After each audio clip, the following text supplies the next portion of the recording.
तो आज हम अपने मॉडर्न इंडियन हिस्ट्री के नेक्स्ट स्टेज में जाएंगे। हमने लास्ट लेक्चर में डिस्कस किया था the later Mughals. Later Mughals अभी हम डिस्कस कर ही रहे हैं। लेटर मुगल्स यानी इसको हिंदी में कहेंगे हम उत्तर मुगल। ये कौन से लोग थे? तो औरंगजेब के बाद जो एम्परर्स इंडिया में मुगल्स आए और उन्होंने रूल किया और उनकी क्या क्या वीकनेसेस रहे, क्या क्या स्ट्रेंथ रहे, हम इन चीज़ों को समझने की कोशिश कर रहे हैं। You may expect few questions from this part, क्योंकि इसमें क्वेश्चंस डायरेक्ट तो नहीं आएंगे, लेकिन ये चीज़ें आपको पता होनी चाहिए। डायरेक्ट इन द सेंस कि टर्म्स पे क्वेश्चन आ सकते हैं और the causes for the decline of Mughal empires में आपको इन चीज़ों को जो है डिस्कस करना पड़ सकता है।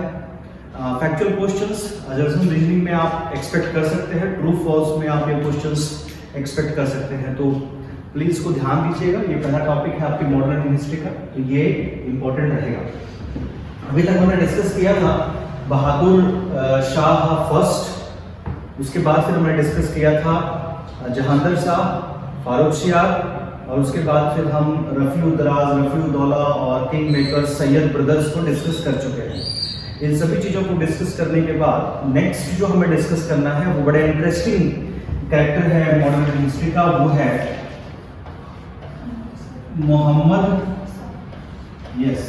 मोहम्मद शाह, जिनको लोग रंगीला भी कहते थे। मोहम्मद शाह रंगीला का जो ड्यूरेशन रहा वो रहा 1719 टू 48। अप्रोक्सीमेट टाइम जो था वो 30 इयर्स का था। 30 इयर्स के ड्यूरेशन जो है काफ़ी अच्छा ड्यूरेशन माना जाता है। और उस टाइम पे मुगल जो पावर थी वो पूरी तरीके से डिक्लाइन नहीं हुई थी। It was not decline. Mughal power अभी फिर भी काफ़ी हद तक ऐसी सिचुएशन में थी जिसमें इसको इम्प्रूव किया जा सकता था, जिसमें इसको मजबूत फिर से दोबारा किया जा सकता था। जैसे एग्जाम्पल के तौर पर मुगल जो ब्यूरोक्रेसी थी वो मजबूत थी, यानी कि नौकरशाह जिसको कह लीजिए, ठीक है जी। नौकरशाह उस टाइम पे वैसे तो आर्मी के अंडर ही होते थे, लेकिन जो उनको ऑफिसर्स होते थे, जो फाइनेंस ऑफिसर्स होते थे, बाकी जो टैक्स कलेक्शन के ऑफिसर्स होते थे, वो काफी हद तक अभी भी सही पोजीशंस पे थे। इनकी जो आर्टिलरी थी, यानी कि जो तोपखाना कहेंगे, वो अभी भी बहुत मजबूत थी। यानी कि अभी भी जो मुगल्स हैं वो काफी पावरफुल थे। ऐसा नहीं हुआ था कि एकदम से ये कमजोर हो गए या बहुत वीक हो गए। तो मुगल जो आर्टिलरी थी वो बहुत मजबूत थी। मुगल ब्यूरोक्रेसी काफी अच्छी थी। उसके बाद अगर वो चाहते तो जागीरदारी सिस्टम को भी काफी हद तक कंट्रोल कर सकते थे। जागीरदार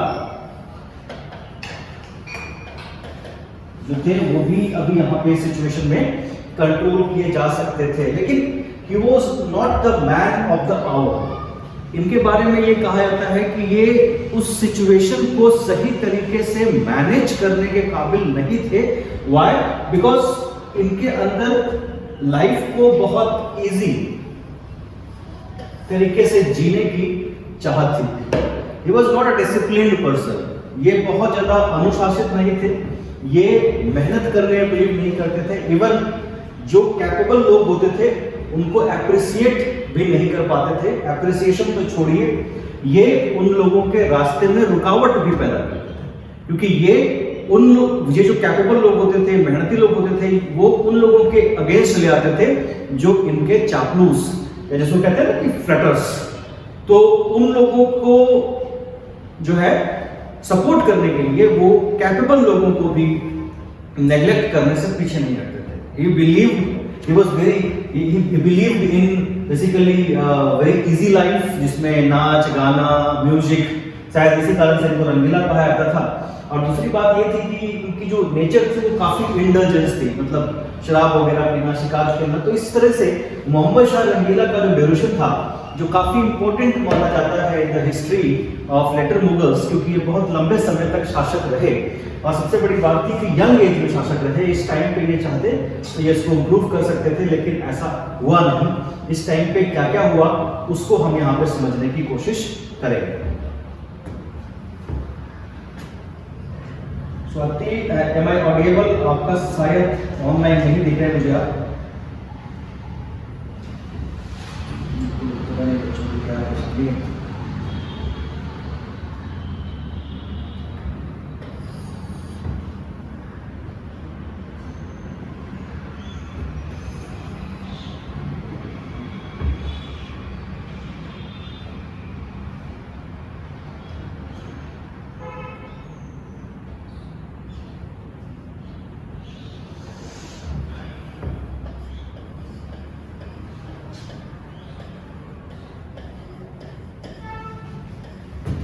मोहम्मद शाह रंगीला पूरा नाम यहाँ पे डाल देते हैं।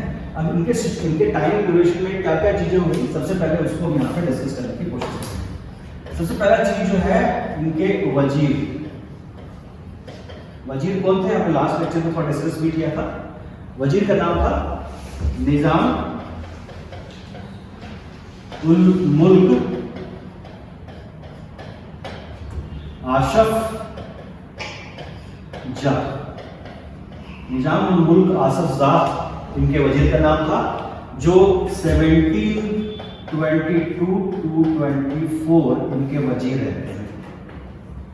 निजाम उल मुल्क आसफ जाह वही हैं जिन्होंने इनकी हेल्प की थी to get the throne and who conspired against the Sayyid brothers. 1722 to 24 ये निजाम जो है वजीर थे, और कोशिश उन्होंने बहुत की। He was a very capable administrator. उन्होंने बहुत कोशिश की कि मोहम्मद शाह रंगीला का जो एडमिनिस्ट्रेशन है वो ट्रैक पे आ जाए, बट मोहम्मद शाह ने कभी इस चीज को सक्सेसफुल नहीं होने दिया। Ultimately he decided to take his own pathway and he moved towards Hyderabad. आप इसको डेक्कन कह लीजिए, हैदराबाद की तरफ चले गए and he established Hyderabad dynasty. तो यहाँ पर आप देखेंगे कि मोहम्मद शाह रंगीला के टाइम ड्यूरेशन में ही उससे पहला जो डेवलपमेंट हुआ वो हैदराबाद एक सेमी इंडिपेंडेंट स्टेट के रूप में आपके सामने आता है। हैदराबाद के साथ ही उसी का सब सूबा था कर्नाटक। आपने बाद में पढ़ेंगे कर्नाटक वॉर जो अंग्रेजों और फ्रांसीसियों के बीच हुआ था। तो कर्नाटक हैदराबाद का सब सूबा था, वो भी सेमी इंडिपेंडेंट अपने आप को मानने लगा, क्योंकि जब सेंट्रल पावर वीक होती है तो छोटे छोटे जो पावर्स होते हैं वो अपने आप को स्ट्रॉन्ग करने की कोशिश करते हैं। नेक्स्ट डेवलपमेंट क्या हुई इसके टाइम पे, मोहम्मद शाह रंगीला के टाइम पे?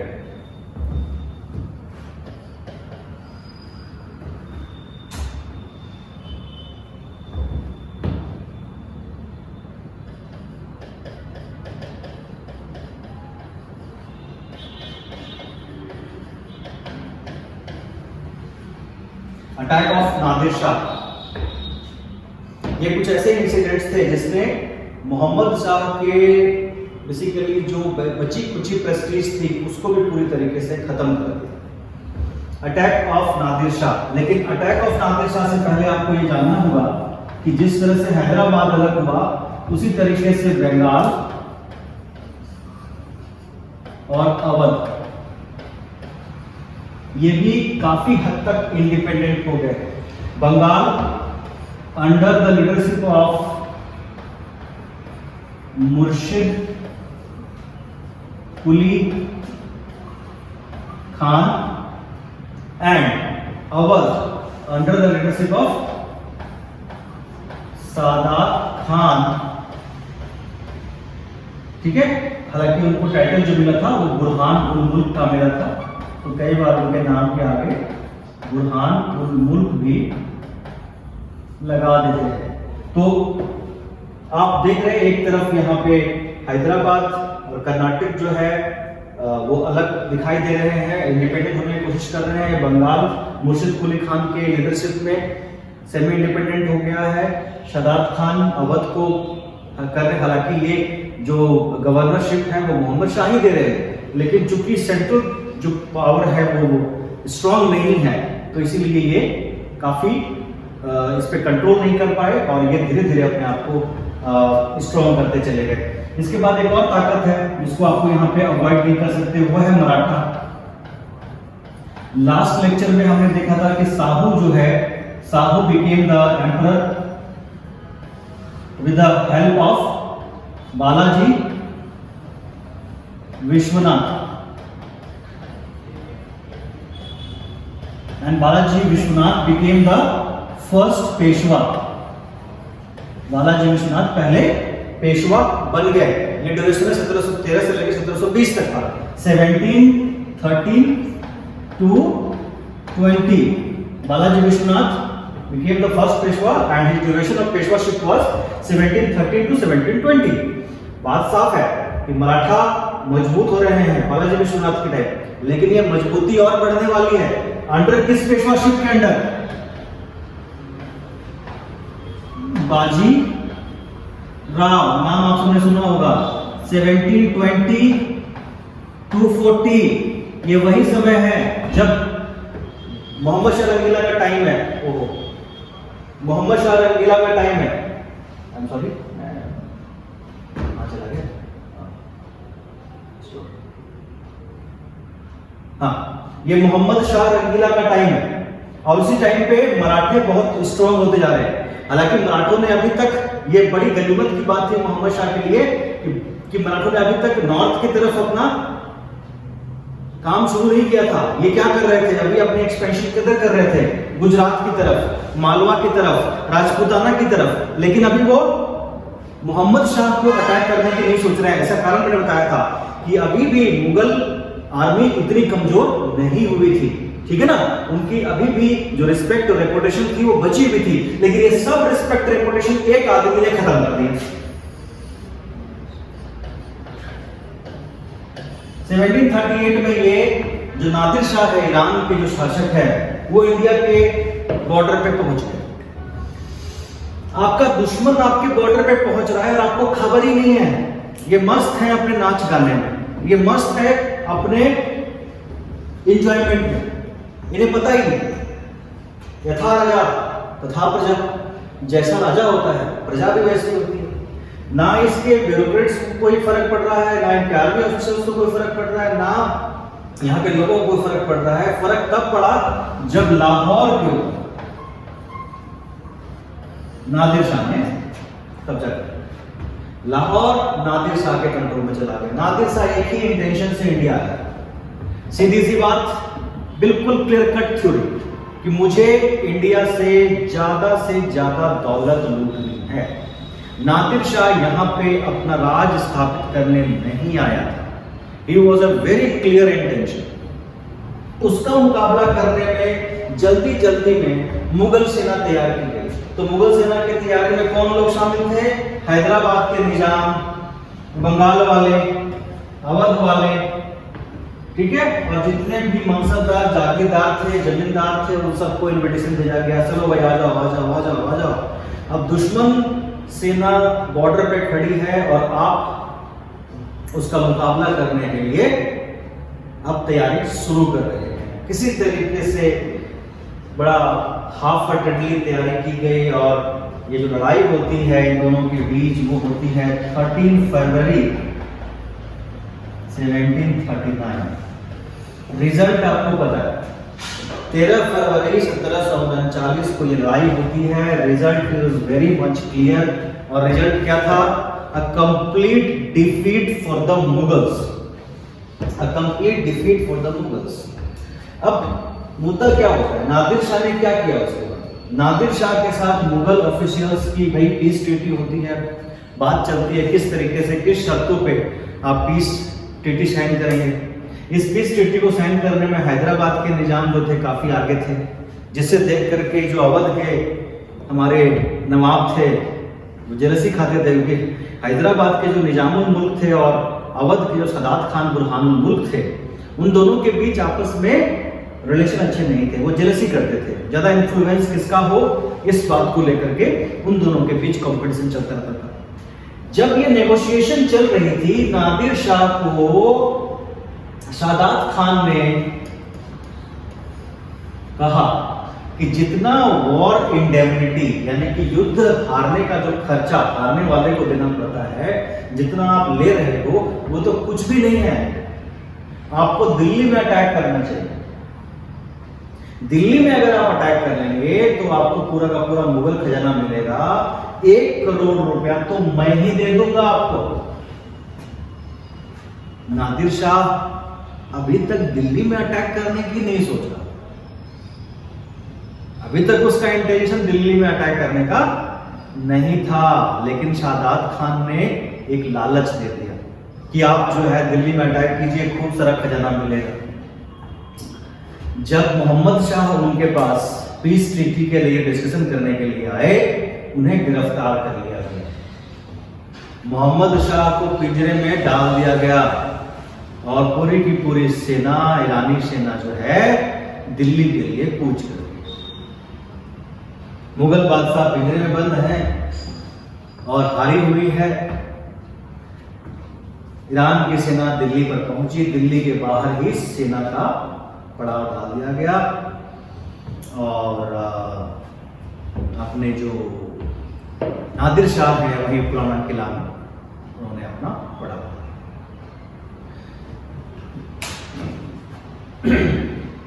अब इंसिडेंट्स जो था, जो इवेंट हुए, बड़े इंटरेस्टिंग है। अब देखिए हुआ क्या। अब लड़ाई के कारण टैक्सेशन बहुत बढ़ गया था और ज्यादातर चीजों की जो खरीदारी थी वो स्टेट ने अपने लिए कर ली थी, क्योंकि इतनी बड़ी सेना जाने की। तो बाजार में चीजों की कीमत बहुत बढ़ गई, बाजार में चीजों की कीमत कई गुना बढ़ गई। अब जब अपने नादिर शाह के सैनिक जब बाजार में खरीदारी करने के लिए आए तो उन्हें बहुत महंगी चीजें मिलने लगी। उन्हें एहसास हुआ कि तो बहुत महंगी, कई गुना कीमत में बेच रहा है। इस कारण से उनका वहां के बाजार में लोगों से झगड़ा और इसमें कुछ एक सैनिक जो थे नादिर शाह के वो मार दिए, लोगों ने उनको मार दिया। पहले भी गुस्सा था कि हमारे राज में आके हम अटैक कर रहे हैं और हमसे ही नेगोशिएट कर रहे हैं। जब ये बात नादिर शाह को पता लगी तो ऑब्वियस है, कोई भी नाराज होगा, उसकी सेना को कोई मार दे तो ऑब्वियस सी बात है, उसने अटैक करने का हुक्म दिया। इस बात को दबा दिया गया। मोहम्मद शाह ने माफी मांग ली, नादिर शाह भी मान ली। ये बात आई गई होगी। जिन लोगों ने ऐसा किया था उनको सजा दे दी गई, उनको कारावास में डाल दिया गया, मृत्युदंड दे दिया गया, सब कुछ हो गया, सब कुछ हो गया। लेकिन उसके बाद जब नादिर शाह को कहा गया कि नमाज अदा करने के लिए आप मस्जिद में आए, जब मस्जिद में आए, नमाज अदा करने के लिए मस्जिद में गए, उसकी छत पे खड़े थे, तब ये गोली चली और उनका बॉडीगार्ड जो था वहीं मर गया, उसने दम तोड़। और उसी समय नादिर शाह ने तलवार निकाली और अपनी सेना को, मतलब तलवार निकालने का मतलब ही होता था कि भैया कत्लेआम शुरू करो। अब इन लोगों को बात से नहीं समझाया जा सकता और आप यकीन मानिए पूरे के पूरे इंडियन इतिहास में ऐसा खून खराबा दोबारा आपको नहीं दिखेगा। पूरे शहर को लगभग 3 दिनों तक ओपनली लूटा और मारा गया। शहर में जगह जगह लाशों के ढेर लग गए, औरतें और बच्चों को गुलाम बना लिया गया, सारे मर्दों और बूढ़ों को मार दिया। 3 दिन तक चले इस लूट मार के बाद, बहुत सारी माफी और बहुत सारा खजाना देने के बाद, और खजाना कितने का था पता है? उस टाइम के हिसाब से करीबन 70 करोड़। और ये इतना था कि नादिर शाह ने अपने खुद के रियासत में 3 साल तक टैक्सेशन माफ कर दिया। ठीक है। और क्या क्या लेके गया नादिर शाह यहां से? कोहिनूर हीरा, कोहिनूर हीरा जो गोलकुंडा माइंस से निकला था और जिसको अलाउद्दीन खिलजी के सेनापति मलिक काफूर दक्षिण भारत से लेके आया था और जो मुगल शासन की आन बान और शान था उसको ले गया। उसके साथ साथ और क्या क्या लेके गया? पीकॉक थ्रोन, इसको हिंदी में कहते हैं मयूर सिंहासन, जो शाहजहां का था, इसमें सोना, चांदी, हीरा, मोती, पता नहीं कौन कौन से कीमती रत्न जुड़े हुए थे, वो भी उसको वहां से लेके ले गया। आज जो आप पीकॉक थ्रोन देखते हैं वो तो सिर्फ उसकी रेप्लिका है और वो मार्बल का बना हुआ है, जबकि वो सोने, चांदी, हीरा, मोती से बना हुआ था।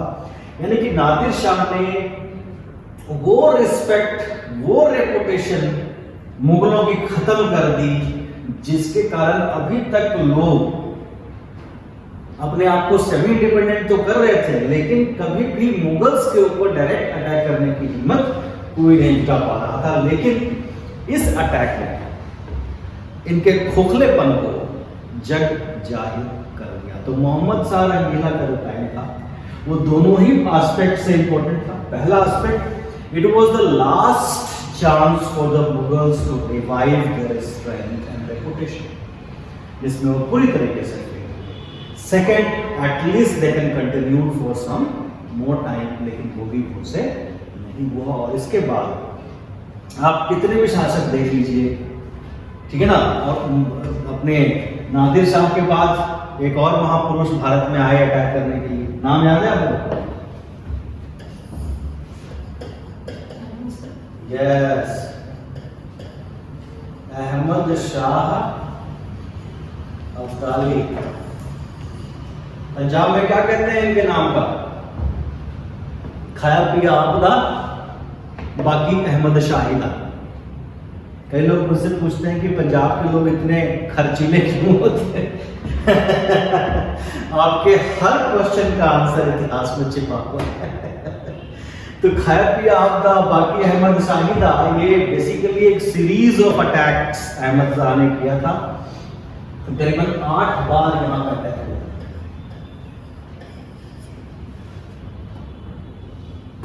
ठीक है, ये 1747 से लेके 67 तक ये अटैक्स हुए थे। और इनका काम क्या था? लाहौर, दिल्ली, मथुरा तक जाना, मंदिरों को लूटना, लोगों को लूटना, जो उनके घरों में खजाने खड़े होते थे, जमीन के नीचे दबाए होते थे, मंदिरों में रखे होते थे, उसको लूटना और अफगानिस्तान ले जाना। क्योंकि अहमद शाह अब्दाली नादिर शाह का सक्सेसर नहीं था, वो उसका एक जनरल था, और जिसने अफगानिस्तान के ऊपर कब्जा किया था, ईरान के ऊपर। तो Abdali was the king of Afghanistan. अब देखिए ये ऐसा हुआ क्यों? नादिर शाह ने क्यों अटैक किया? बिकॉज उसे कमजोरी का पता लग गया, अदरवाइज तो लाहौर से वापस चला जाता। अपने ही लोगों के धोखे में कह लीजिए या फिर जेलसी में कह लीजिए, इनको मौका दिया, और इस मौके ने सबके सामने ये राज खोल दिया कि ये मुगल शासन सिर्फ देखने में स्ट्रांग है, अंदर से कुछ भी नहीं। अब अहमद शाह अब्दाली ने तो हर साल यहाँ पर अटैक करके लूट के जो थोड़ी बहुत कसर मोहम्मद शाह की, और उसके बाद खैर वो तो मर चुके थे 1748 में, उसके बाद फिर शासक आए वो छोटे मोटे अहमद शाह वगैरह, वो सब अपने आप को बचा ले, यही बहुत बड़ी बात थी। और अहमद शाह ने एक और बड़ा काम किया 1761। क्या हुआ था भाई? Third battle of Panipat. क्या हुआ था? थर्ड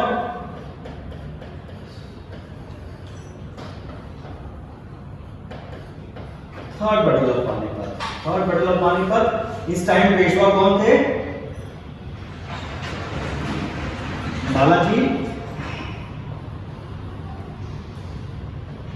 बाजी।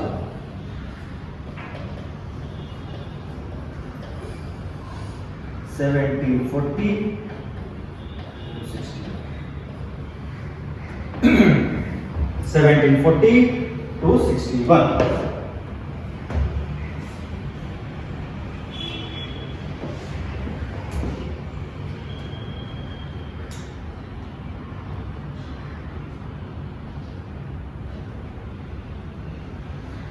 ठीक है, थर्ड बैटल ऑफ पानीपत क्या था?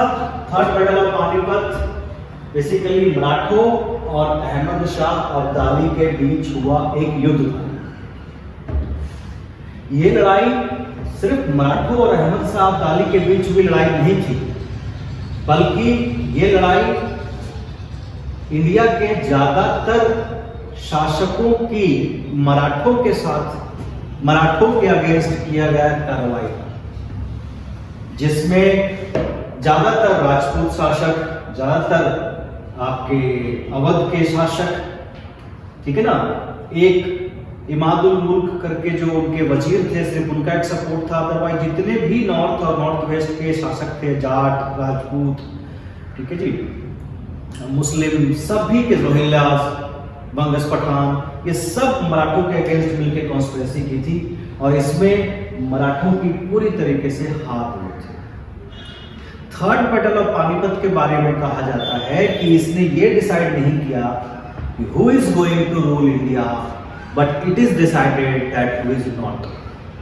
थर्ड बैटल ऑफ पानीपत में ये कहा जाता है कि इसमें ये नियत नहीं किया गया कि अगला शासक भारत का कौन होगा, बल्कि इसने ये तय किया कि कौन नहीं होगा, क्योंकि अहमद शाह अब्दाली भारत में शासन करने नहीं आए थे, लेकिन उन्होंने भारत में शासन करने के कैपेबल जो सबसे बड़ी ताकत थी मराठों की, उसको हरा दिया, और जिसके कारण अब मराठे उस लेवल पे नहीं रह पाए जो वो पहले कर सकते थे।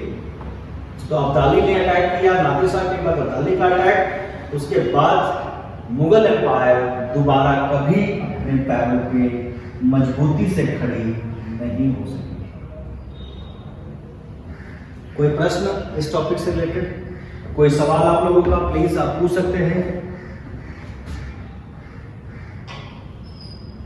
कोई question?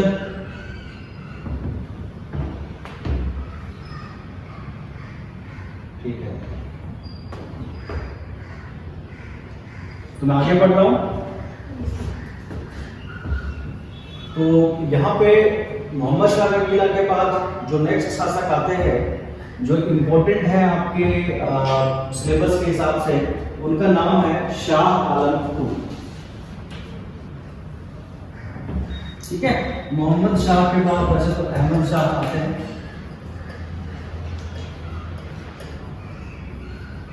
who was deposed and killed by Imad उल मुल्क। ये मुगल वजीर थे,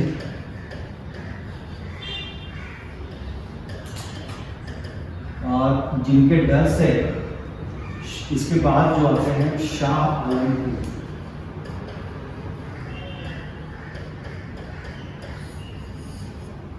ये इनके डर से इन्होंने कारा में, यानी कि इलाहाबाद के नजदीक एक जगह है जहाँ पे इन्होंने अपना सिंहासन किया, या फिर जहाँ पे क्राउन किए गए।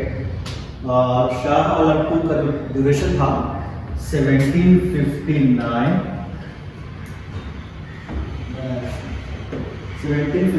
to 1806 था।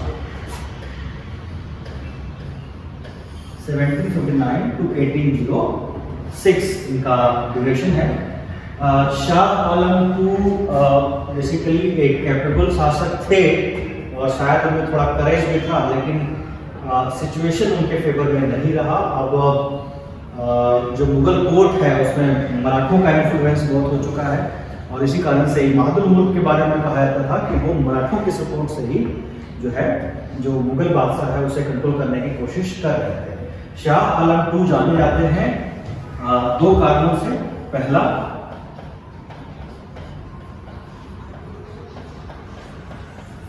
बैटल ऑफ बक्सर,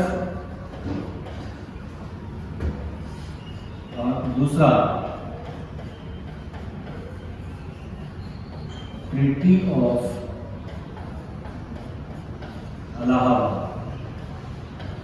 ध्यान दीजिएगा, ये क्वेश्चन कई बार पूछ लिया है। बैटल ऑफ बक्सर हुआ था 1764 में।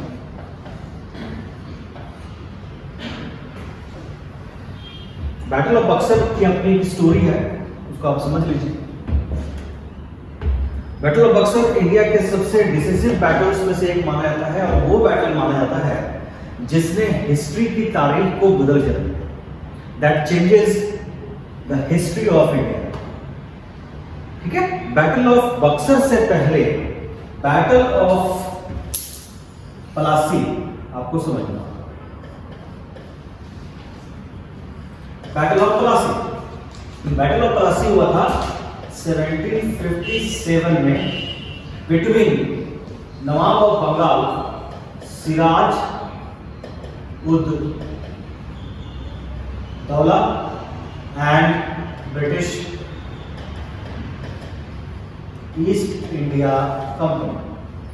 सिराजुद्दौला एक यंग एनर्जेटिक नवाब है, जो हम प्रोविंसेस वाले पार्ट में डिटेल में करेंगे, तो डिटेल में करेंगे।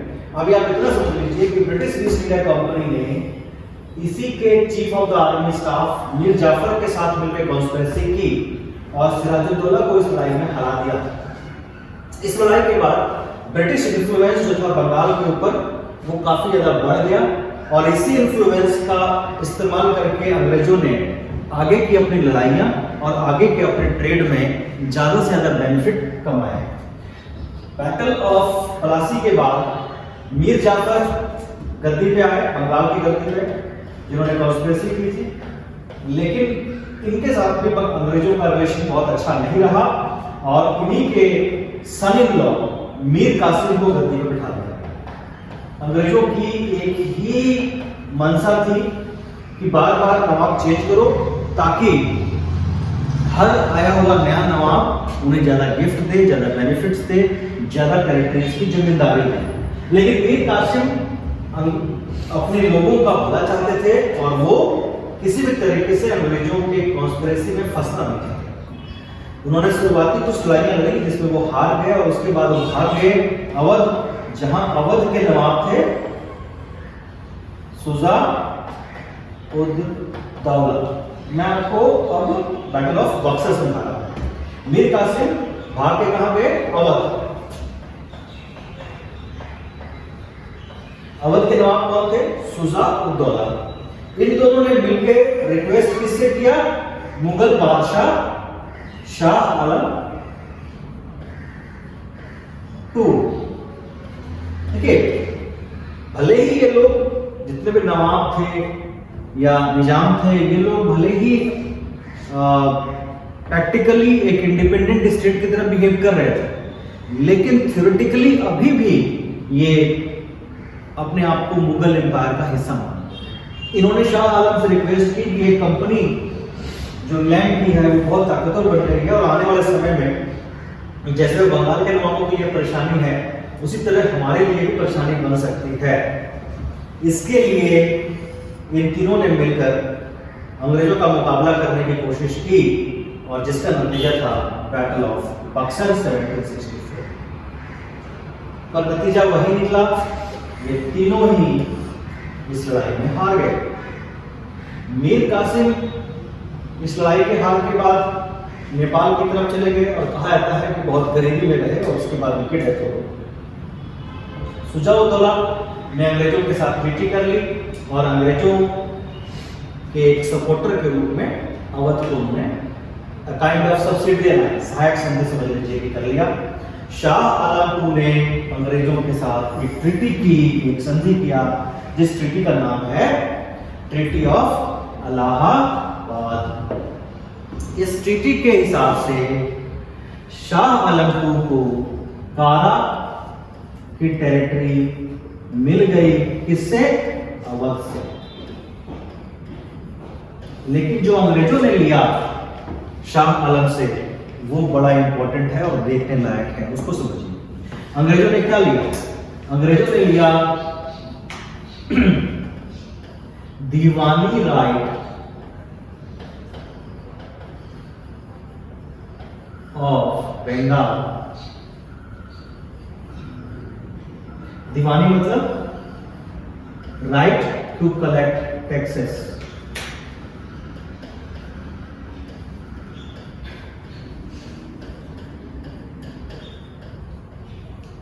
यानी कर उगाही का अधिकार।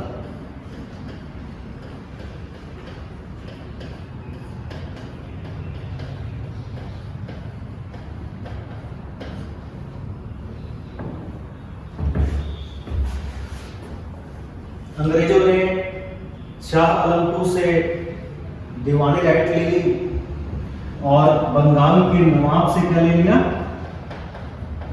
निजामत। निजामत का मतलब क्या हुआ? Law and order and administration, यानी कानून व्यवस्था और प्रशासन।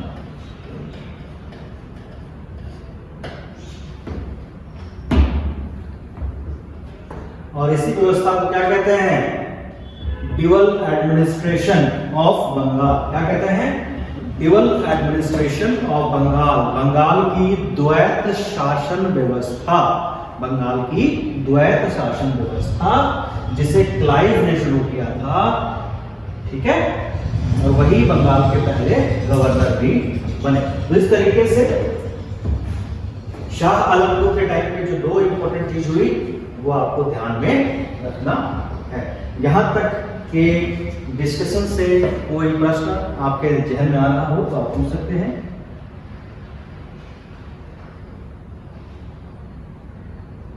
कोई प्रश्न आप लोगों के? ऑनलाइन वाले भी पूछ सकते हैं प्लीज। अगर आपकी आवाज नहीं आ रही है तो मैसेज कर लीजिए, अदरवाइज टेक्नीशियन नहीं आएगा। नहीं, चलिए तो मैं आगे बढ़ता हूं।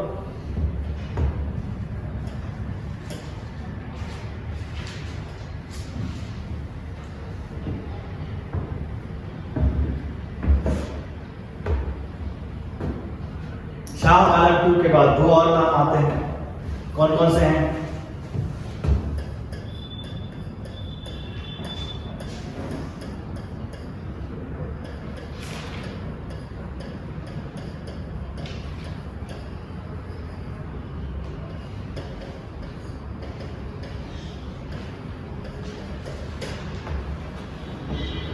अकबर II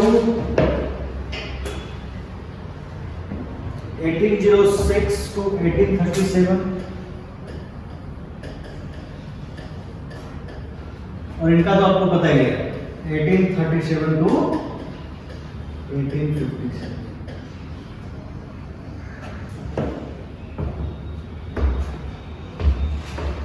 अकबर II किस लिए जाने जाते हैं?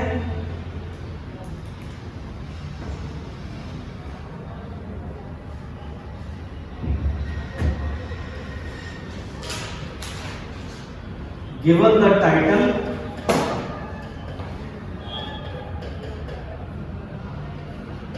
of राजा, किसको दिया था? To Ram Mohan Roy.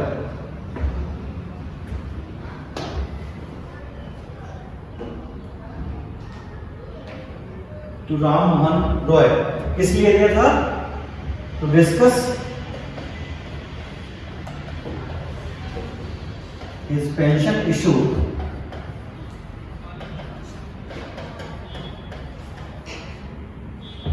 With British parliament.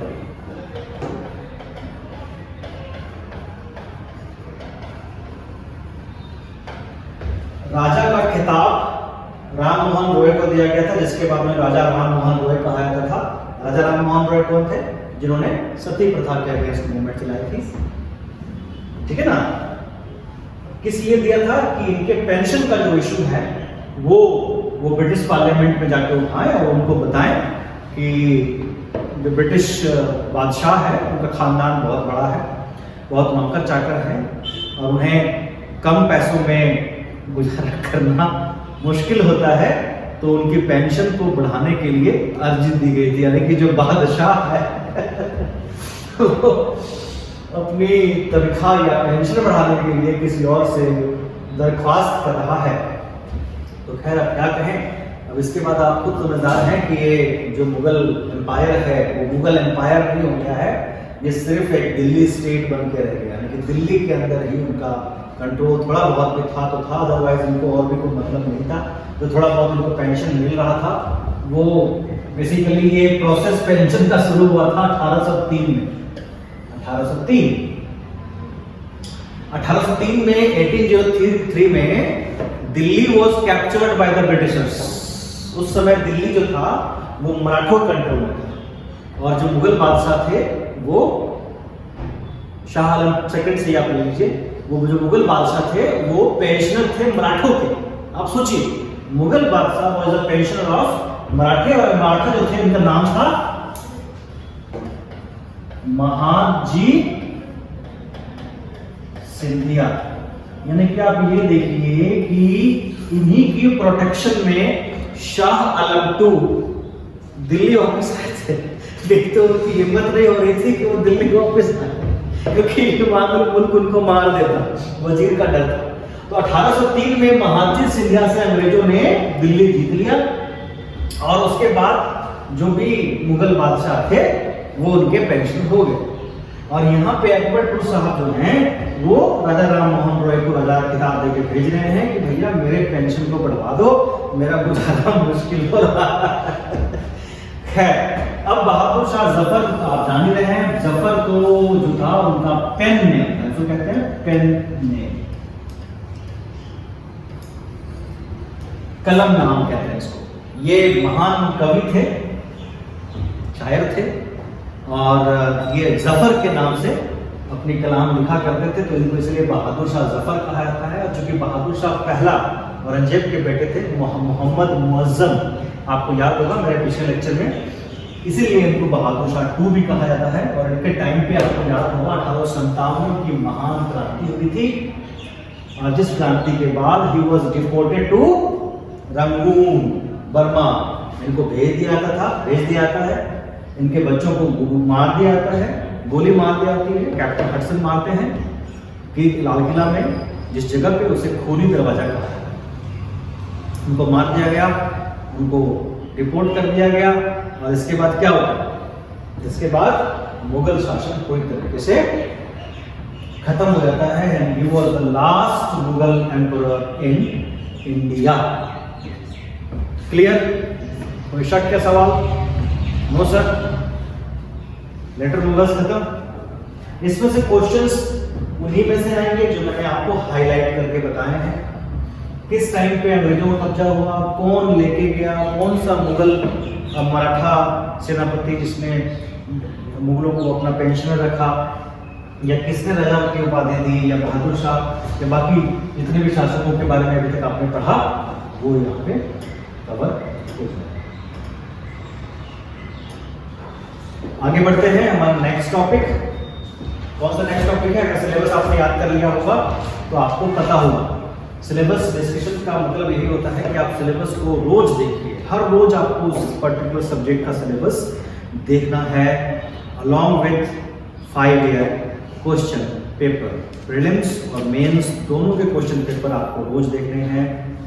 ये एक रिचुअल मान लीजिए कि सिलेबस भी रोज चेक करना है। सिलेबस आपको मेमोराइज होना चाहिए अच्छे तरीके से, क्वेश्चंस काफ़ी हद तक आपको मेमोराइज होने चाहिए, ठीक है, ताकि आपको पता हो कि कौन सा इंपॉर्टेंट टॉपिक है और किस तरीके से करनी है। तैयारी की शुरुआत यहीं से होती है। इसके साथ साथ आपको एनसीईआरटी कैसे पढ़ना है वो मैं एक अलग से लेक्चर लगा के आपको बताऊंगा, न्यूज़पेपर कैसे पढ़ना है, ताकि आप कम से कम टाइम में ज़्यादा से ज़्यादा बेनिफिट ले सकें। अब हमारा नेक्स्ट टॉपिक है वो है राइज ऑफ प्रोविंशियल पावर।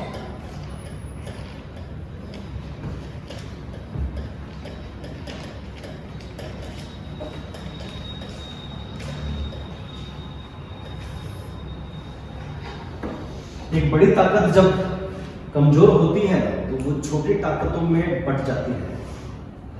कहते हैं ना, एनर्जी कभी खत्म नहीं होता, वो ट्रांसफर होता है एक जगह से दूसरी जगह। और जब कई सारी एनर्जी इकट्ठी होती है तो एक बड़ी ताकत बनती है। तो किसी भी देश का भी जो कंसेप्ट है, कंट्री का भी जो कंसेप्ट है, वो इसी आधार पर चलता है। यहाँ पे मुगल पावर वीक हो रही है तो उसकी जगह पे कई सारी छोटी छोटी ताकतें उभरने की कोशिश कर रही हैं।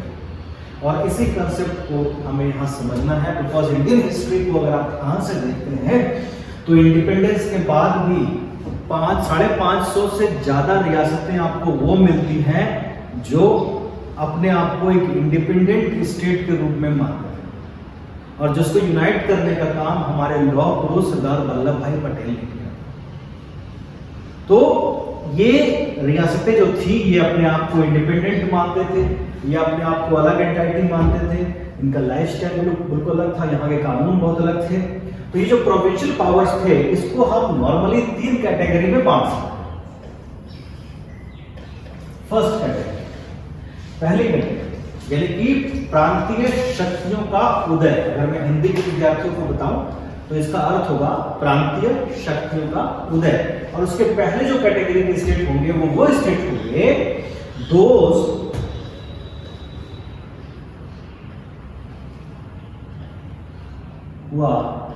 who were earlier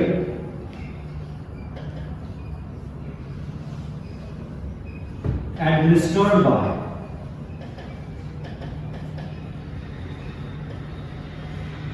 Mughal officials।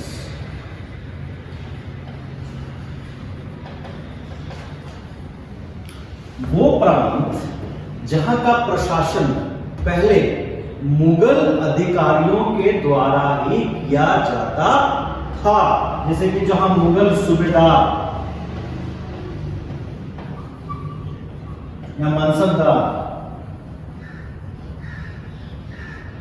नियुक्त किए गए, ज्यादातर सूबेदार वाले, और बाद में जैसे ही वो वीक हो गए सेंट्रल एडमिनिस्ट्रेशन, इन्होंने अपने आप को प्रैक्टिकली इंडिपेंडेंट कर लिया। हालांकि थ्योरेटिकली थ्योरी में, किताबों में ये अभी भी अपने आप को मुगल बेसिकली शासन का हिस्सा मानते हैं, लेकिन प्रैक्टिकल अगर आप देखेंगे तो इनका बिहेवियर बिल्कुल एक इंडिपेंडेंट स्टेट की तरह था।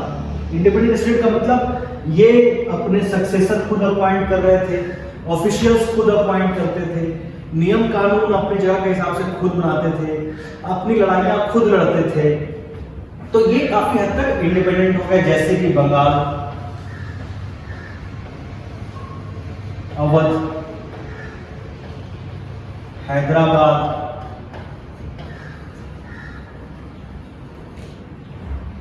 कर्नाटक।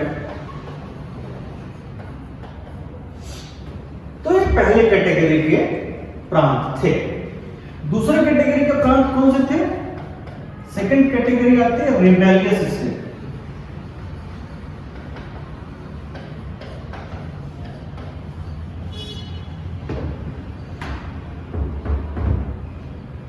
रिबेलियस स्टेट, इसमें कौन कौन आते हैं? तो रिबेलियस स्टेट में आपके आते हैं यानी कि विद्रोही राज्य। विद्रोही राज्य में पूरा जाते हैं जिन्होंने मुगलों को औरंगजेब के बाद because of his intolerant religious policy they revolted against the Mughal rule, है ना। तो ये कौन से थे? जैसे कि राजपूत में भी कुछ तो अगेंस्ट थे, कुछ फेवर में थे, जैसे कि मराठा बिल्कुल अगेंस्ट थे,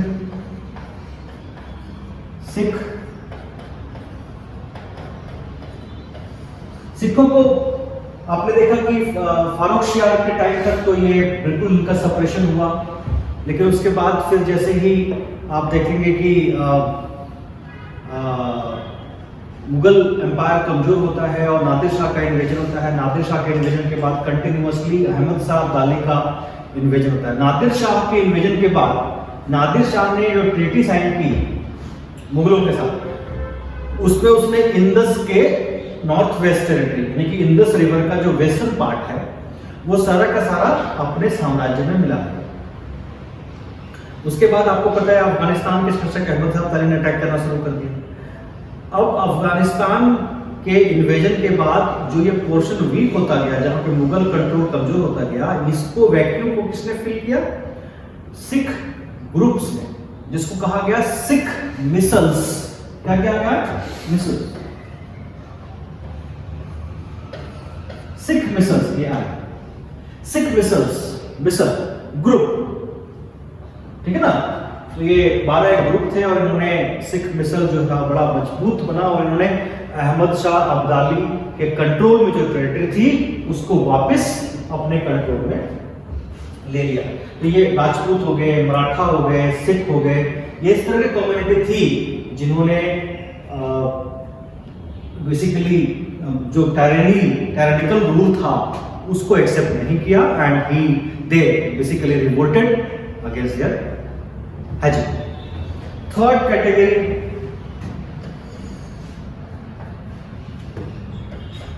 के स्टेट वो आ गए जो नॉर्थ ईस्ट,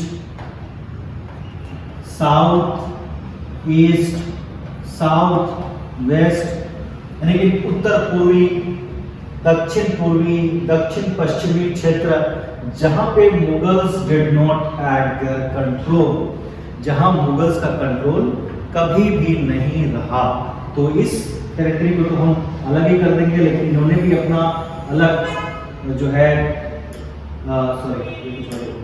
इन्होंने भी अपना अलग यहाँ पे प्रोविंसेस एस्टैब्लिश किए, तो हम उसको डिस्कस करेंगे बाद में। लेकिन हमारा जो टारगेट से होगा वो पहला स्टेट होगा ये, जिसमें बंगाल, अवध, हैदराबाद, कर्नाटक आएंगे।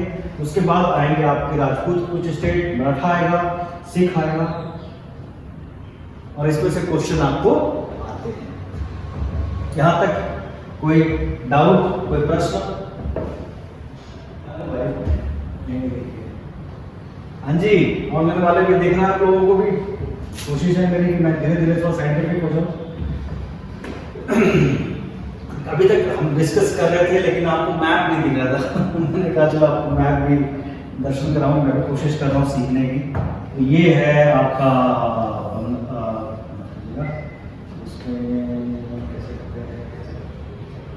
ओके, ये आ गया। हाँ ये देखिए, ये है आपका, ठीक है।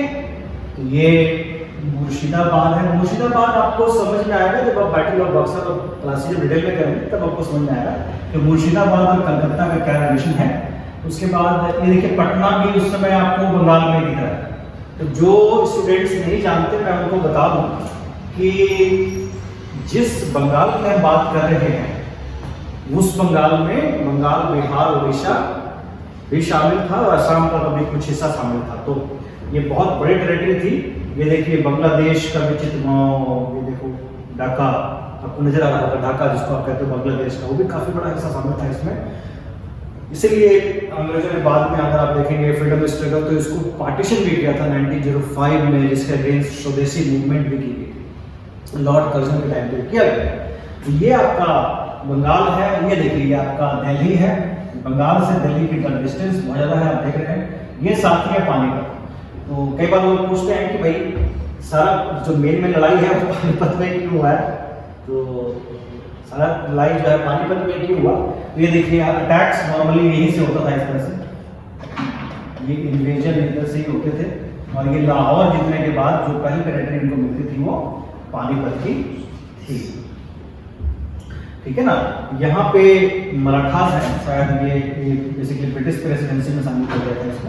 ये मराठे थे। यहाँ पे निजाम है, ये गोवा है, पोर्तुगीज से कंट्रोल में रहा था। ये 1961 तक पोर्तुगीज से कंट्रोल में रहा था, ठीक है ना। उसके बाद ये डीप साउथ आ जाता है। तो डेक्कन टेरिटरी जो है इंपॉर्टेंट है। ये सारा राजपूताना है, इसमें ज़्यादातर जो थे वो अगेंस्ट थे मराठा के। और यहीं पे जो पानीपत लड़ाई हुई थी, तो मराठों ने यहाँ से, आप देखिए, पुणे से आकर के कहाँ पे लड़ाई हुई थी। और यहाँ पे इनको राजपूताना में जाट जो टेरिटरी है, जो अवध है, ये देखिए, ये दिख रहा है लखनऊ, ये अवध का कैपिटल था। ये देखिए, दिख रहा है अवध, ये इलाहाबाद। ये सारा का सारा जो सेंट्रल आपको दिख रहा है इंडिया,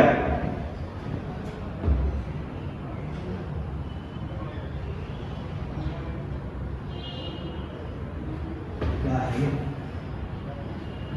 तो इस तरीके से मैप के थ्रू भी आपको ये स्टडी जो है हम कराएंगे और वीडियोस भी दिखाएंगे, ताकि आपको समझ में आ जाए कि किस तरीके से इसको समझना है, हिस्ट्री को अंडरस्टैंड करना है। थोड़ी कोशिश हम करेंगे, थोड़ी आप करना, क्योंकि हमें भी अभी इतना नहीं पता है। हाँ जी, तो आगे बढ़े थे नेक्स्ट। तो पहली टेरिटरी कौन सी हो गई? Ruled by Mughal officers.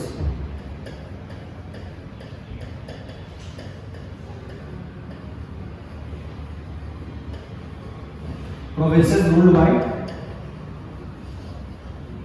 Mughal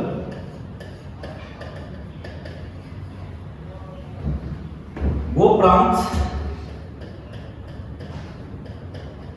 जो पहले मुगल अधिकारियों के द्वारा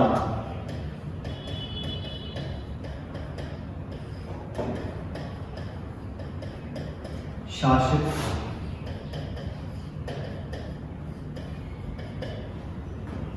हाँ, आई होप आपको दिखाई दे रहा होगा। मैं वीडियो भी शेयर कर देता हूँ। ये चीजें थोड़ी सी हमारे लिए भी नई है, I hope you understand.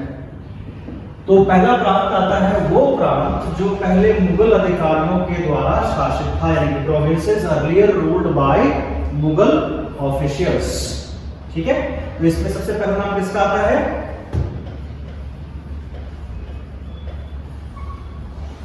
Bengal.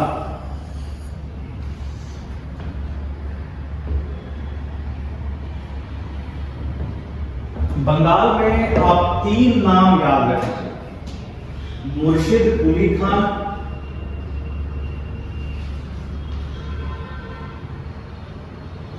ठीक है, मुर्शिद कुली खान, सुजाउद्दीन अलीवर्दी खान, 3 नाम याद रखें।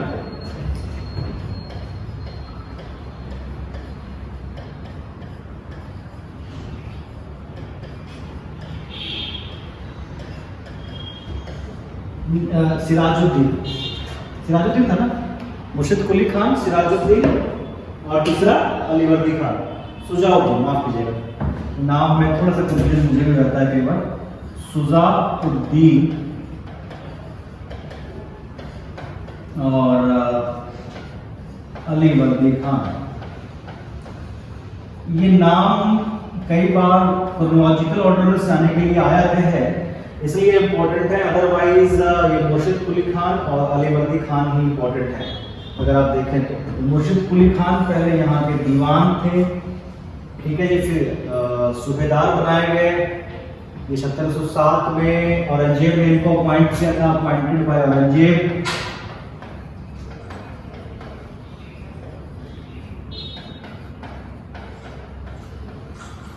उसके बाद तो उनकी डेथ हो जाती है। उसके बाद फिर ये सूबेदार बनाए जाते हैं फारूक शाह के टाइम पे।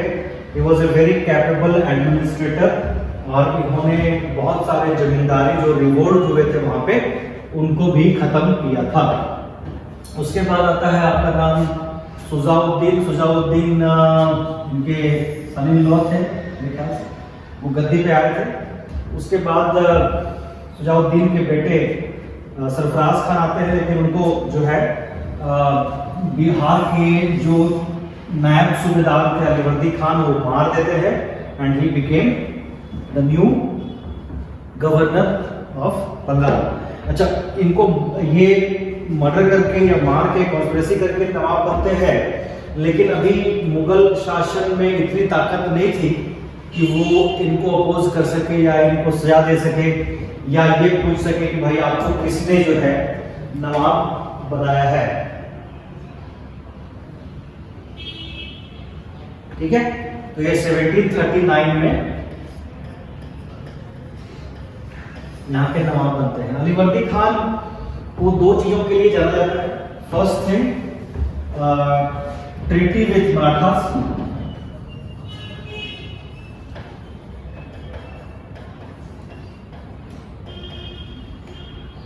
एंड दूसरा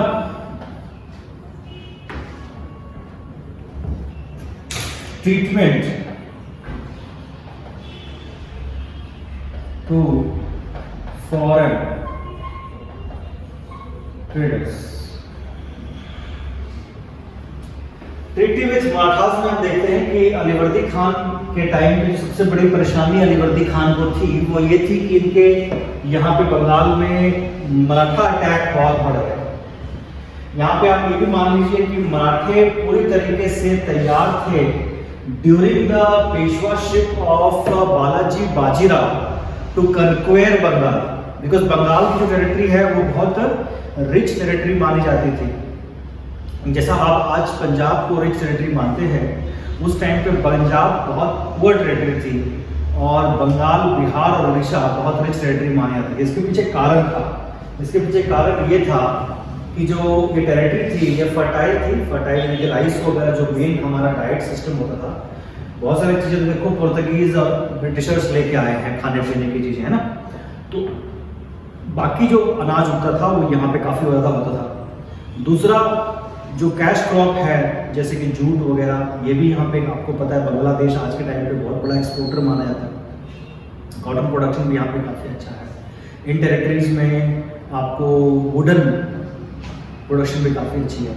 और सबसे बड़ी बात है कि जो नेचुरल पोर्ट्स हैं, जैसे कि मुगल शासन में भी आप देखेंगे ताम्रलिप्ति पोर्ट का नाम सुनोगे आप, तो ये सब बंगाल में ही था। तो ये बंगाल से साउथ ईस्ट एशिया की तरफ ट्रेड करना आसान होता था, बंगाल से इंडिया के कई सारे पोर्ट्स में ट्रेड करना, इंटरनल ट्रेड एक्सटर्नल ट्रेड दोनों यहाँ से करना आसान होता था। तो जितने भी जगत सेठ जो हुआ करते थे, जगत सेठ का मतलब वेल्दी, रिच, अंबानी, टाटा, इस तरह के लोग, वो आपको पहले बंगाल में ही मिलते। तो बंगाल, बिहार, उड़ीसा आपको मिला लीजिए, इसमें ट्रेड, एग्रीकल्चर हर तरीके से बहुत रिच बेल्ट माना जाता है। तो इस टेरिटरी में कब्जा करने के लिए और यहाँ से मैक्सिमम रेवेन्यू कलेक्ट करने के लिए मराठों ने बहुत कोशिश की, और इसी से बचने के लिए अलीवर्दी खान ने मराठी की टेरिटरी जो थी वो माफ कीजिएगा, उड़ीसा की टेरिटरी जो थी वो मराठों को दे भी दी थी, ठीक है ना। तो इस तरीके से अलीवर्दी खान ने एक पीस करने की कोशिश की मराठों के साथ, ताकि वो अपने शासन आसानी से कर सके। और ट्रीटमेंट ऑफ फॉरेन ट्रेडर्स में आप क्या देखते हैं, ट्रीटमेंट ऑफ फॉरेन ट्रेडर्स का मतलब हुआ कि जितने भी, जैसे कि देखिए उस टाइम तक अंग्रेज और फ्रांसीसी ये दो ही ताकतें, बड़ी ताकतें थी, ब्रिटिश एंड फ्रांसीसी। और आपको पता है कि इनकी जो लड़ाई थी वो 1746 में शुरू हो चुकी थी। भले ही कारण विदेशी रहा हो, लेकिन ये एक दूसरे को पसंद नहीं करते थे। अलीवर्दी खान इस चीज को अच्छी तरीके से समझते थे कि अगर इनकी ताकत बढ़ती रह गई तो बाद में ये परेशानी को जन्म दे सकते हैं। और इसी कारण से इन्होंने कभी भी in foreign traders, traded companies को अपने आप को फोर्टिफाई करने का परमिशन नहीं दिया।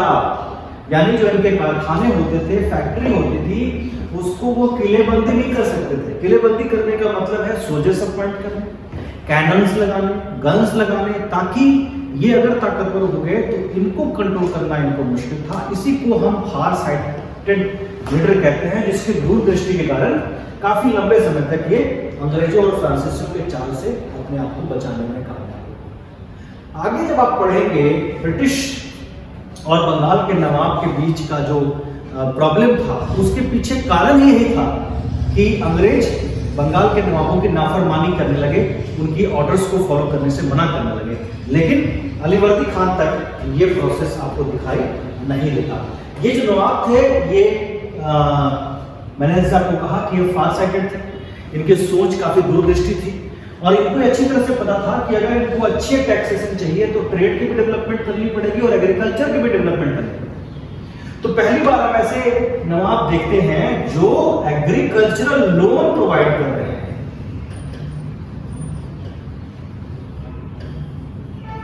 टू फार्मर्स, ये किसानों को ऋण दे रहे हैं व्यापार करने के लिए। इस ऋणों का क्या कहा था, तकावी। तकावी ऋण जो है ये कृषकों को दे रहे थे ताकि डेवलपमेंट हो सके। इन्होंने कई तरह के और भी रिफॉर्म्स किए, और सबसे जो इंपॉर्टेंट काम इन्होंने किया था वो ये किया था कि जितने भी लैंडलॉर्ड्स थे जो टैक्स नहीं पे करते थे या टैक्स पे घपला करते थे और बार बार रिवोल्ट करके डराने की कोशिश करते थे, उन सभी को इन्होंने कंट्रोल किया था। मुर्शिद कुली खान के टाइम पे हुए बड़े बड़े रिवोल्ट को उन्होंने क्रश भी किया था। ठीक है,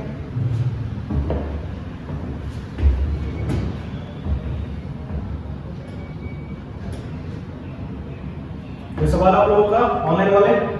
एनी क्वेश्चन प्लीज पूछ लीजिएगा।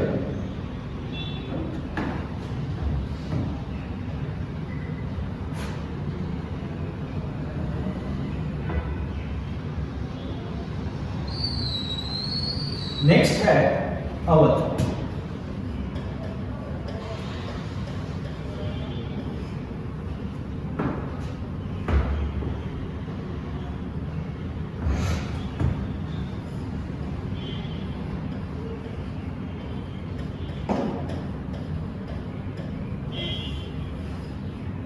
शादात खान,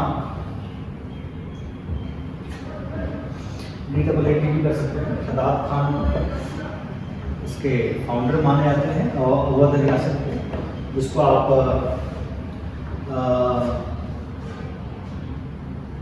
लखनवी घराना भी कहते हैं। इनका कैपिटल लखनऊ था, हालांकि पहले ये अवध के सूबेदार बनाए गए थे और बाद में फिर उन्होंने लखनऊ को अपना जो है कैपिटल बना दिया था। शादात खान के बारे में कहा जाता है कि he was a person of high character. ये वसूलों के बहुत पक्के थे और किसी भी तरह की ऐब इनमें नहीं, जैसे कि शराब पीना, नशा करना, शिकार करना, ज़्यादा मैरिजेस करना, ये सब कुछ इनके कैरेक्टर में हमें नज़र नहीं आता। और इन्होंने ही हेल्प्ड मोहम्मद शाह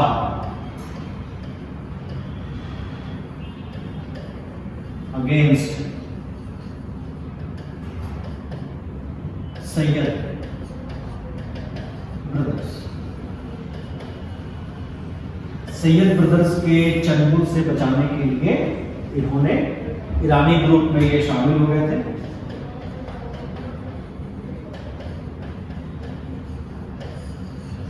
और इन्होंने सैयद ब्रदर्स को रास्ते से हटाने में मदद की थी, जिसके बाद इनको टाइटल मिला था बुरहान उल मुल्क। बुरहान उल मुल्क, ठीक है। शादात खान ने जो इम्पोर्टेंट काम किए थे, वो सबसे पहला काम जो किया था वो किया था, ठीक है ना, डिफीटेड रिबेलियस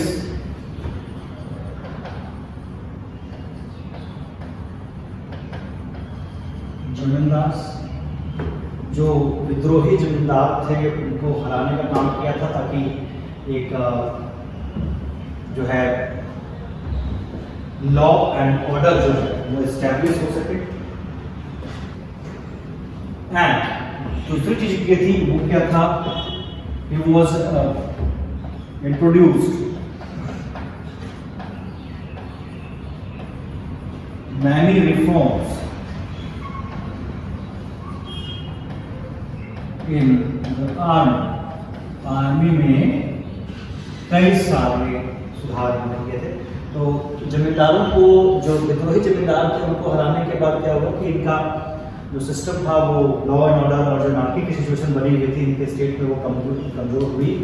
और जो आर्मी में कई सारे रिफॉर्म्स करके आर्मी को उन्होंने मजबूत करने की कोशिश की। और उसके बाद 1738 में he was invited by Mohammad Shah to fight against Nadir Shah. Nadir Shah के अगेंस्ट लड़ने के लिए इनको इन्वाइट किया गया था, और यहीं पे इन्होंने वो काम कर दिया जिसके कारण हिस्ट्री में इनकी वो जगह बन नहीं पाई जिसके ये हकदार थे। He instigated Nadir Shah to invade in Delhi।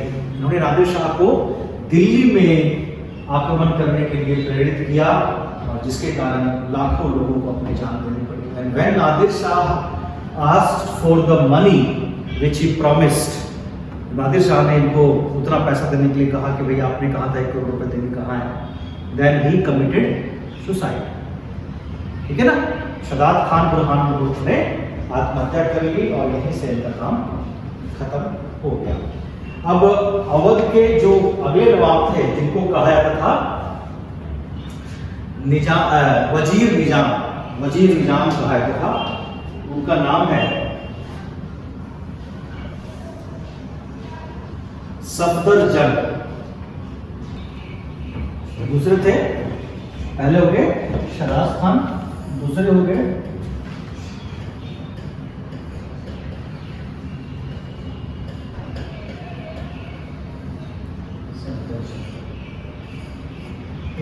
इनको भी मोहम्मद शाह ने, चूंकि उनके फादर की मौत हो गई थी, सुसाइड कर लिया था, नदी में डूब गए थे, तो इनको भी अगला नवाब घोषित कर दिया गया और इनको अपने राज्य का वजीर भी बना दिया गया। ये वजीर भी थे और नवाब भी थे। ये नवाब वजीर के नाम से भी जाने जाते थे। इनके टाइम पे जो बेसिकली लखनऊ घराना या लखनऊ तहजीब जो शुरुआत हुई है,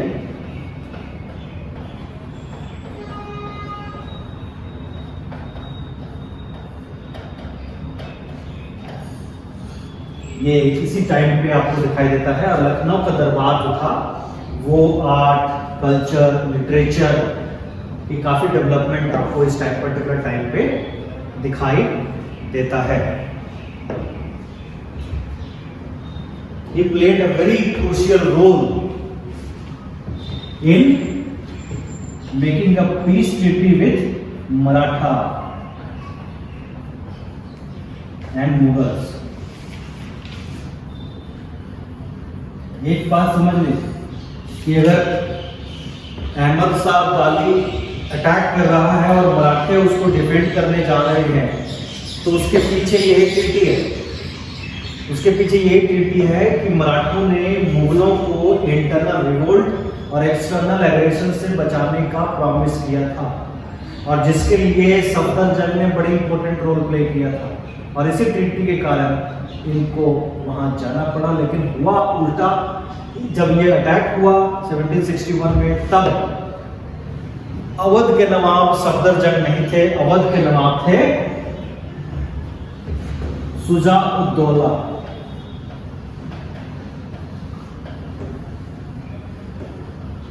नाम आपको शायद याद आ गया होगा, बैटल ऑफ बक्सर वाला। शुजा-उद-दौला उस टाइम के नवाब थे, who supported Ahmad Shah Abdali and not the Marathas. यहाँ पे याद रखिएगा, शुजा-उद-दौला जो थे अवध के नवाब, वो मराठों से उनके रिलेशन अच्छे नहीं थे, और इसीलिए उन्होंने उसमें अहमद शाह अब्दाली का साथ दिया, ना कि मराठा। तो 3 नवाब आ गए अवध में, शादात खान बुरहान मुल्क जो फाउंडर थे, सफदरजंग जिन्होंने नवाबी कल्चर की शुरुआत की, जो वजीर नवाब के नाम से जाने जाते थे। हालांकि उसके बाद शुजा-उद-दौला भी वो थे, लेकिन इन्हीं को ऐसा कहा जाता है। लखनवी तहजीब की शुरुआत की, मुगल और मराठों के बीच ट्रीटी एस्टेब्लिश की, लेकिन शुजा-उद-दौला उसके जो अगले नवाब थे उनके टाइम पे ये हमें दिखाई नहीं देता। शुजा-उद-दौला फेमस हुए बैटल ऑफ बक्सर से।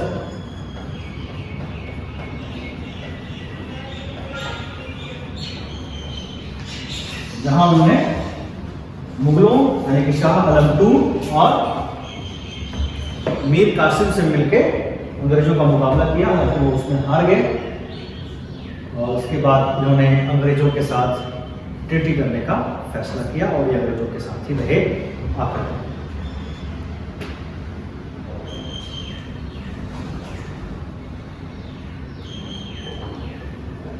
1775 में शुजा-उद-दौला की मृत्यु हो जाती है। He died in 1775। और आखिर में अवध का क्या होता है? आखिर में अवध का ये होता है कि 1856 अवध के आखिरी नवाब का नाम होता है नवाब वाजिद अली शाह। इनसे ये नवाब जो है अवध के आखिरी नवाब है, इनको माल एडमिनिस्ट्रेशन यानी कि कुशासन के कारण अंग्रेज इनको अपनी टेरिटरी में शामिल कर लेते हैं, जिसको कहा जाता है basically annexation of Awadh, Awadh का विलय। और इसी कारण से आप देखेंगे 1857 के विद्रोह में अवध के जितने भी सैनिक थे उन्होंने ज्यादा पार्टिसिपेशन की थी। यहां तक क्लियर हो गया? शादात खान, सफदरजंग, शुजा-उद-दौला और आखिर में वाजिद अली शाह। वाजिद अली शाह थे, उनको जाना जाता है 2-3 वजहों से। मैं इंटरेस्टिंग फैक्ट उनका बताता हूँ आपको। जो पहला कारण है जिसके लिए उनको जाना जाता है वो ये कि वो म्यूजिक में बड़े इंटरेस्टेड थे, और उन्होंने ठुमरी जो एक म्यूजिकल नोट माना जाता है, मैया मोरी नैहरे छोटे ही जाओ, ठुमरी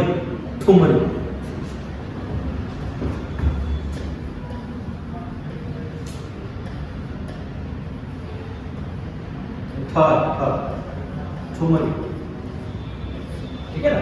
इसकी शुरुआत की थी, ठुमरी गायन की शुरुआत की थी। और साथ ही साथ कहा जाता है, एक इंटरेस्टिंग फैक्ट है कि ये नॉन वेजिटेरियन फूड के बड़े शौकीन थे। और उस टाइम तो आरसीटी वगैरह दांतों की होती नहीं थी, तो ये चिकन वगैरह खा खा के ना उनका दांत पूरा घिस गया था। उस समय ये तंबाकू वगैरह भी लोग, जर्दा वगैरह भी काफ़ी, पान वगैरह खाते थे, तो कहते हैं कि उनका दांत जो है पूरा खराब हो गया था। तो इन्होंने जो है ना, जो मीट को पीस करके जो बनाते हैं ना, कबाब वगैरह, क्या कहते हैं उसको, हाँ कबाब जो होता है, जिसमें मीट को पीस करके वो इकट्ठा करके और फिर उसको सीख में डाल करके बनाते हैं ना, तो वो सब उन्होंने इंट्रोड्यूस किया था। और जब इनको बेसिकली शिफ्ट कर दिया गया था अवध से, यानी कि लखनऊ से कलकत्ता, तो इन्होंने कलकत्ता की एक अलग बिरयानी जो है, क्योंकि अवधी बिरयानी अलग होती है, बहुत वो महंगी होती है, वो बनाना बहुत मुश्किल होता है। तो इन्होंने कलकत्ता में जाकर के, चूँकि इतना चिकन नहीं होता था इनके पास, रिसोर्सेस कम हो गए थे, तो इन्होंने क्या किया कि चिकन में आलू को डाल करके वो प्रिपरेशन की शुरुआत की थी। तो चिकन जो दम बिरयानी जो होती है, जिसमें आलू भी डाला जाता है, कलकत्ता की बिरयानी, उसकी भी शुरुआत उन्होंने। इतने बड़े ही मतलब शौकीन मिजाज थे, और काफ़ी इन्होंने म्यूजिक वगैरह में, डांस वगैरह में इनोवेशन वगैरह किया था। और शायद यही कारण था कि ये लड़ाई नहीं लड़ पाए, और 1857 के विद्रोह में भी आप इनका कोई पार्टिसिपेशन नहीं देखते। हालांकि इनकी जो बेगम थी, उन्होंने पार्टिसिपेट तो किया था, लेकिन ये युद्ध वगैरह में के लिए नहीं बने थे।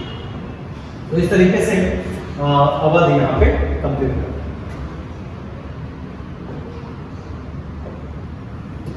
अब आइए आते हैं, पहला था बंगाल, दूसरा था अवध, तीसरा था हैदराबाद।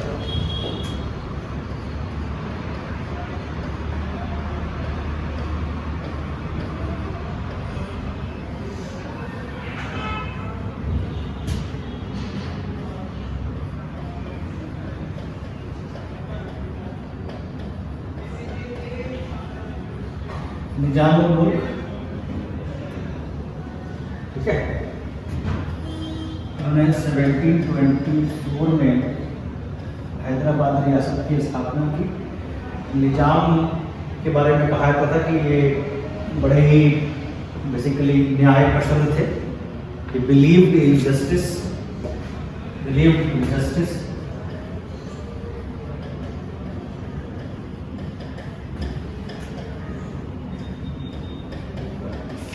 लेकिन न्याय पर इनका विश्वास था।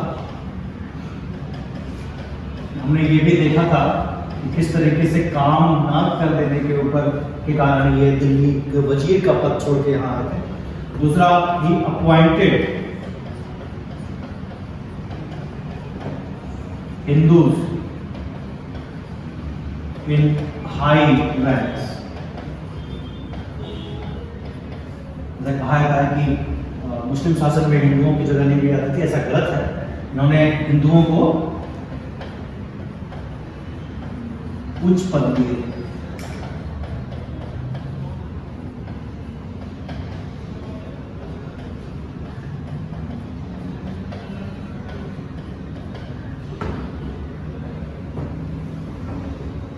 हालांकि ये थ्योरेटिकली ये भी मानते थे कि he was under the rule of he was under the control of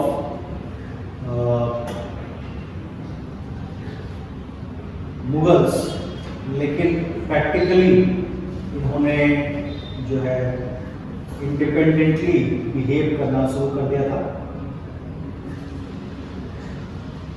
इनका असली जो नाम था वो नाम था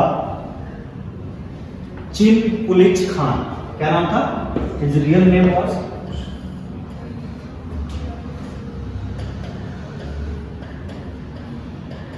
ये नाम थोड़ा सा अटपटा है। चिन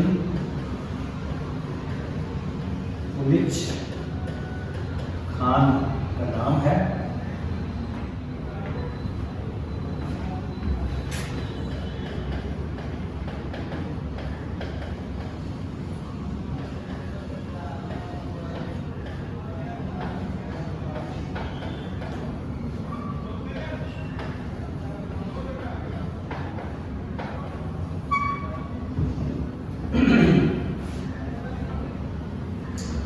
इनका जो डायनेस्टी था उस डायनेस्टी को कहते हैं आसफ जाही डायनेस्टी। क्या कहते हैं?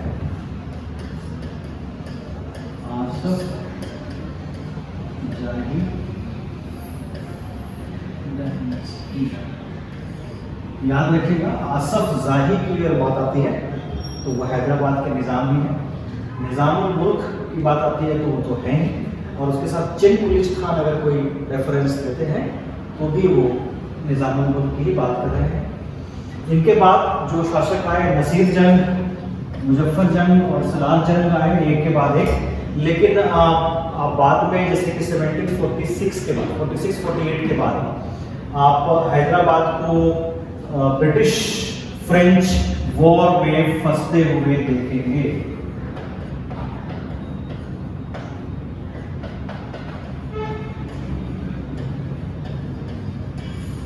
यहाँ पे सक्सेशन वॉर जो था उसमें ब्रिटिश एंग्लो फ्रेंच वॉर जो कहते हैं, ये कर्नाटक वॉर के नाम से भी जाना जाता है। और इसमें फिर ये हैदराबाद फंस गया, और हैदराबाद के साथ साथ कर्नाटक जो इसका सब सूबा था वो भी इसमें फंस गया। कर्नाटक जो इसका सब सूबा था, मुगल सूबा हैदराबाद था, हैदराबाद का सब सूबा कर्नाटक था। कर्नाटक में भी चांद साहब थे और उन्होंने भी इंडिपेंडेंटली बिहेव करना शुरू कर दिया था। और उसके बाद फिर आप नसीर जंग को भी माफ कीजिएगा, नसीर जंग ने, इनका नाम था कर्नाटक।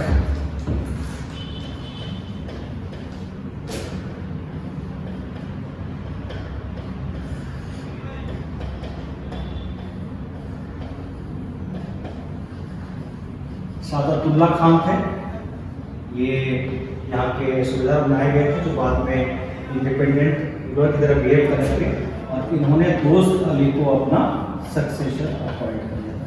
इसमें इतना ज़्यादा क्वेश्चन नहीं आता, लेकिन जब आप ब्रिटिश फ्रेंच वॉर को पढ़ेंगे तब हम इसको डिटेल में डिस्कस करेंगे। अभी इसको डिटेल करने का फायदा नहीं है। यहाँ तक कोई प्रश्न आप लोगों का अगर है तो पूछ सकते हैं। आवाज़ आ रही है मेरी? अगर आप लोगों की आवाज़ नहीं आ रही है तो प्लीज़ आप मैसेज करके मुझसे बात कर सकते हैं। कोई प्रश्न ऑनलाइन बोल दो? नहीं? चलिए, तो अब इसके बाद जाते हैं नेक्स्ट टाइप के जो हमारे नेक्स्ट कैटेगरी के जो हमारे रियासत हैं, जिसमें आगे रिबेलियस स्टेट। तो रिबेलियस स्टेट में सबसे पहला नाम किसका आता है? मराठा।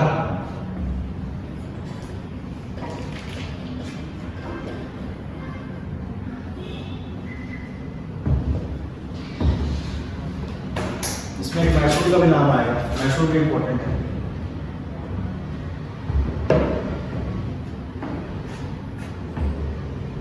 ज्यादातर सवाल जो आपको आएंगे वो आपको आएंगे मैसूर से, मराठा से, उसके बाद बंगाल से, और थोड़े बहुत फाउंडर्स को उसमें मैचिंग वगैरह में आ सकते हैं, और कुछ ट्रू फॉल्स में भी आपको कुछ एक एट्रीब्यूट्स किसी की पूछे जा सकते हैं। तो एक बार आपको अगर डिटेल में आपको पता है तो प्रॉब्लम नहीं आएगी, आपको रिवीजन करना पड़ेगा और क्वेश्चन का नेचर को अच्छे से समझना पड़ेगा। पोर्शन कंप्लीट होने के बाद फिर हम प्रीवियस ईयर क्वेश्चंस में से क्वेश्चन निकालेंगे और डिस्कस करेंगे कि किस तरीके से आपको इन क्वेश्चंस को आंसर करना है। तो मराठा में हम डिस्कस कर चुके हैं, मैं फिर भी रिपीट कर देता हूँ। मराठा का काफी क्वेश्चन डिस्कस कर चुके हैं। संभाजी, शिवाजी के बाद उनके बेटे गद्दी पर बैठते हैं, ठीक है। उनके एक ब्रदर होते हैं राजा राम, ये हम डिस्कस कर चुके थे, लेकिन उसके बाद हम डिस्कस करेंगे क्या थोड़ा सा ब्रीफिंग के साथ। संभाजी को औरंगजेब जो है मार देता है और उनके बच्चे साहू और उनकी माता को दिल्ली ले आते हैं, इस उम्मीद में कि उनका फायदा वो सिविल वॉर कराने के लिए करें। जब तक साहू वहाँ थे राजा राम शासन करते हैं, लेकिन कुछ टाइम के बाद उनकी बेटा थे, उनकी वाइफ का नाम ताराबाई था जो अपने बेटे शिवाजी द्वितीय के नाम से शासन करने लगे। कुछ टाइम के बाद जब औरंगजेब की डेथ होती है तो 1708 में शाहू को रिलीज कर दिया जाता है बहादुर शाह के द्वारा। और वो जब वापस आते हैं महाराष्ट्र में तो ताराबाई एक ब्राह्मण को उनके पास डिस्कस करने के लिए भेजते हैं जो थे बालाजी विश्वनाथ। जब ये इन दोनों के बीच आपस में कम्युनिकेशन होती है तो बालाजी विश्वनाथ को लगता है कि ये शाहू का क्लेम जो है ज़्यादा जेन्युइन है और वही शासक बनने चाहिए, और इसीलिए वो उनका साथ देते हैं। और उनके साथ से जितने सरदार थे उसको बालाजी विश्वनाथ और शाहू को कन्विंस करने में कामयाब होते हैं कि गद्दी में असली हक शाहू का है और शाहू बिकेम न्यू, ठीक है, एम्परर। यहाँ तक की कहानी मैंने आपसे डिस्कस की हुई है, इसलिए मैंने इसको डिटेल में डिस्कस नहीं किया। I discussed in very briefly.